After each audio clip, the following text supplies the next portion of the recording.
喂，大家好！哇，今朝啊，夠晒運動啦！今日禮拜日，今日就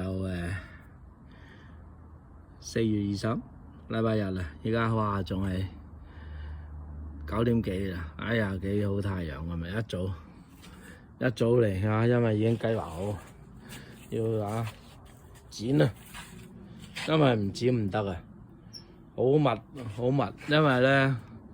呢個枇杷樹啊，佢太密咧，阻住啲陽光啊，咁當然佢啲葉咁多，亦都阻住自己嘅發展啦。你睇下嗱，咁多果，你好多樹葉嘅時候，係咪扯鬼晒啲營養啊？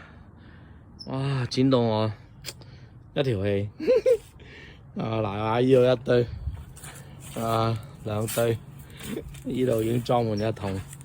所以咧陣間咧要分3次去倒樹葉啊，要，哎呀，但係都好嘅。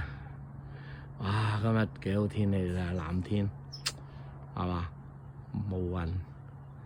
哎呀，呢啲仲有排食啊！而家摘咗啲熟嗰啲，咁當然有啲係剪嗰陣時跌咗落嚟啦，係嘛？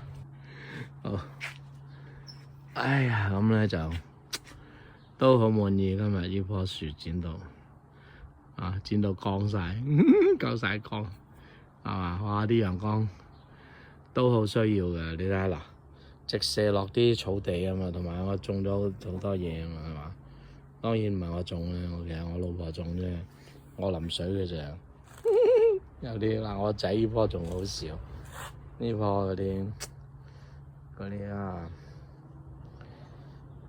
蘆筍係蘆筍啊！哇，種好耐啊，種極都係咁，冇乜進展。唔理佢，由得佢自己搞，係嘛？唉，陣間仲要嚟處理呢啲枇杷葉。OK， 好。